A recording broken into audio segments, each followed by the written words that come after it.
Hi, my name is Joseph Caprell. Right here at Jtech, we got an overhead crane or lift, however you want to put it. But as you can tell, we have the remote right here. This is your emergency stop. This is up and down for the hook. This is side to side to move the hook all the way down to that wall or this wall. And then these two buttons is to move the overhead lift from over here on this side of the building to the very other end of the building. So first off, what we're going to start is I'm going to show you how to use the lift, and then we're going to do a little bit of a PMI inspection, or MPI, sorry. But as you can tell, I am not certified in this, so we would have to get a real certified technician to come out here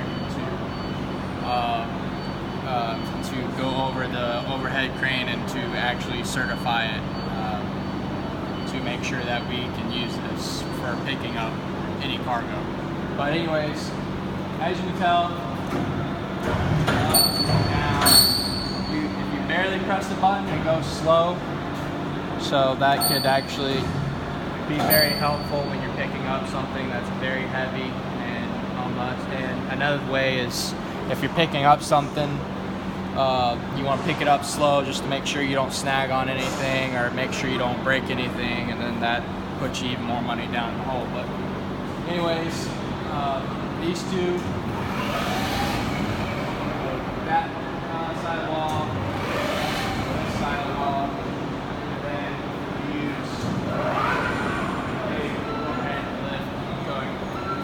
This wall to the other side of the wall. So I kind of want to put it right here just because for the PMI inspection. First off, you want to check, make sure that this cable is good, strong. You don't really want a knot in this. Possibly it can snag on something or it can break easily. But this cable right here is to protect this wiring cable for all the controls right here. So that this cable is not resting, or this controller is not pulling down the wire to stretch any of the wires that are inside the controller and accidentally come unplugged, short something out, and then it can damage the motor up there. So that's why they have this cable. Another thing to check is to the racks, so you can move from this side to over to that side. So let's go ahead and check that.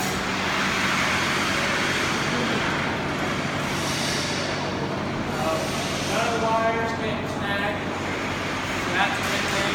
That means none of the tracks have any kinks or dents in it, so the rollers are rolling perfectly fine. Now what we're going to check is that side of the wiring to make sure that the tracks are good. So what we're going to do is move the lift towards that side of the wall.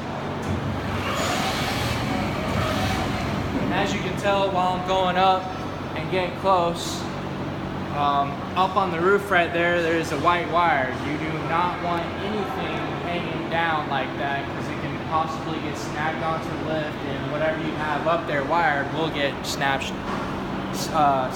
and ripped, and you cause more damage, and then you can possibly cause damage to the overhead lift, and that costs a good bit of money for somebody to come out here and try and fix it. So let's go ahead and move it this way a little bit, out of the way, and let's go down.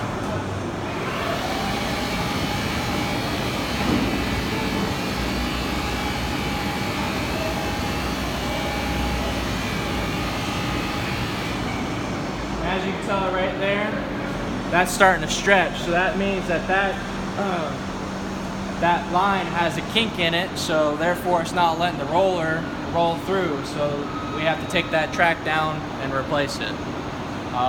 Seems like somebody took it off and tried to fix it and didn't really accomplish it very well. So now what we're going to do is I'm going to keep going down towards that wall to see if there's a if the cutoff switch works properly. So if I keep going down to that side, that motor should stop.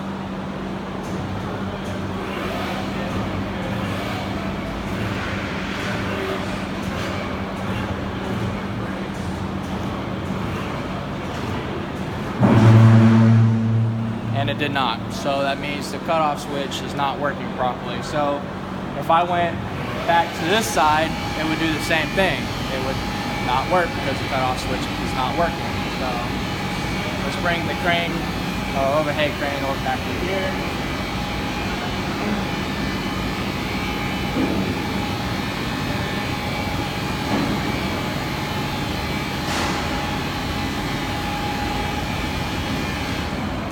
Another thing I want to point out real quick is, as you can tell, you can see wires coming out of that box right there. That is not very good. That's actually very, that could damage something, that can get snagged onto something, and it can fry something inside the motor. So that'll also, you would be to the point where you cannot use this until you get somebody to come out here and fix that.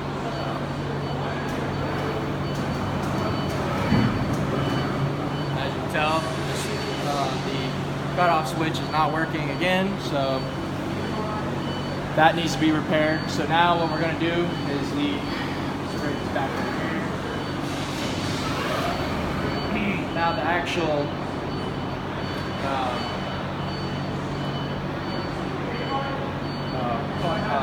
hook, now what we're going to do is we're going to go up and down, and then there should be a cutoff switch for that as well. So we're going to go up first, and it should cut off.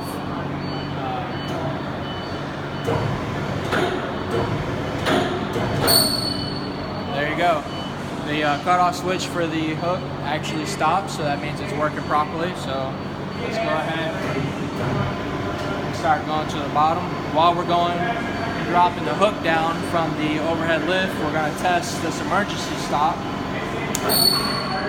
Works perfectly. So yeah,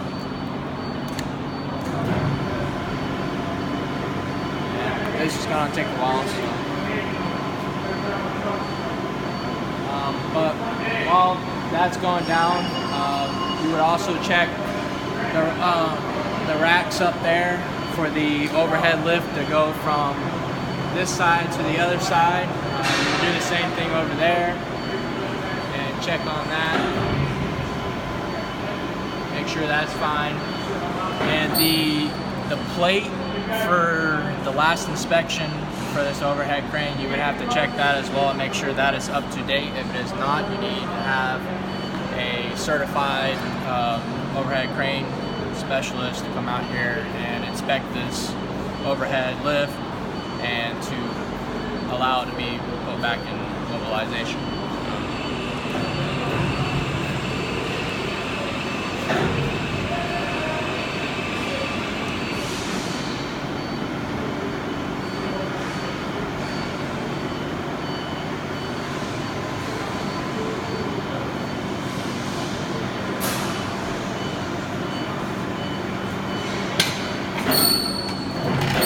As you can tell, that did not work, so that means the cutoff switch for it hitting the ground is not working. And if you keep going with that, which I'm not, you could possibly get all the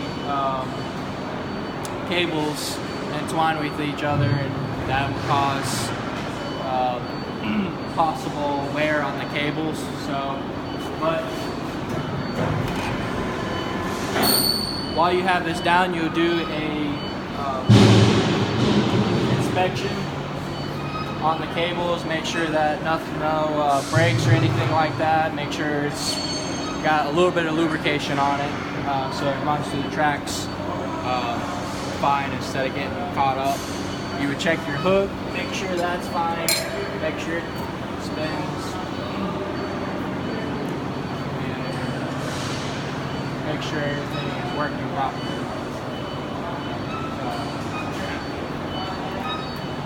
And another thing, this lift or the overhead crane does not have is pictures of which way the arrows are going, because if you don't have that, either way or which way you're pointing, you might get confused and you can possibly make a mistake and hurt somebody. So there needs to be pictures of which way the arrows are pointing so nobody gets hurt.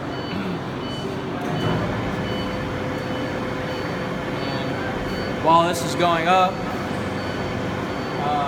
do a check, watch the cable, make sure that it's making it go on a perfect straight line and no cables going on top of each other, and make sure that it doesn't get knotted up or anything like that.